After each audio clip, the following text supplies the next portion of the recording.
के जरिए आशीष ये भी समझाने की कोशिश करिए कि जो गरीब तबका है उसके लिए सरकार ने इस बजट में क्या कुछ प्राथमिकताएं दी, उसके लिए क्या कुछ ख्याल रखा गया है।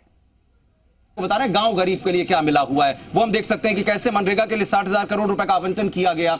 मनरेगा को लेकर बार बार सवाल कर रहा था कांग्रेस पार्टी की तरफ से एक धड़ा, और लगातार कांग्रेस पार्टी सवाल कर रही थी कि साहब आपने इस योजना को खराब कर दिया, इसको सही से इंप्लीमेंट नहीं होने दिया, इसका एग्जीक्यूशन नहीं हो पाया। उसके लिए ख्याल किया है, 60,000 करोड़ रुपए का आवंटन किया गया। सौभाग्य योजना के तहत अगर हम देखते हैं तो सभी परिवारों को बिजली की उपलब्धता रहेगी, आगे भी कोशिश की जा रही है। गरीबों के लिए सरकारी नौकरियों और शिक्षा में 10% का आरक्षण करने की कोशिश। शिक्षण संस्थानों की बात करें तो करीब 2 लाख सीटें उपलब्ध कराई जाएंगी शिक्षण संस्थानों के हिसाब से। अगर आप देखते हैं अगले 5 वर्ष के लिए, जाहिर तौर पर सरकार का एक विजन होता है, तो अगले 5 वर्ष में 1 लाख डिजिटल गांव बनेंगे, यानी कि जैसे शहर में सुविधाएं होती हैं उस तरीके की तमाम सुविधाएं गांवों में आप देख पाएंगे।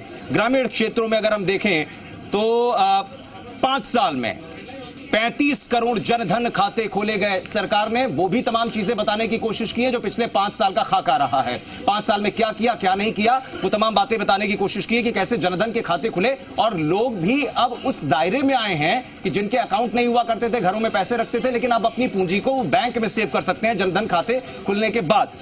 और अगर आगे बढ़ते हैं, जो मुख्य बिंदु रहे इस बजट के, लोगों के लिए सरकारी योजनाओं का लाभ लेना आसान हुआ है क्योंकि अब वो सरकारी सिस्टम में आए हैं। जब तक आप सरकारी व्यवस्था में आते नहीं है तब तक सरकार को भी पता नहीं है कि आपकी संख्या क्या है, आपको योजना का लाभ कैसे मिलेगा। किसान क्रेडिट कार्ड के से ऋण पर 2% की ब्याज सब्सिडी किसानों के पास जाएगी।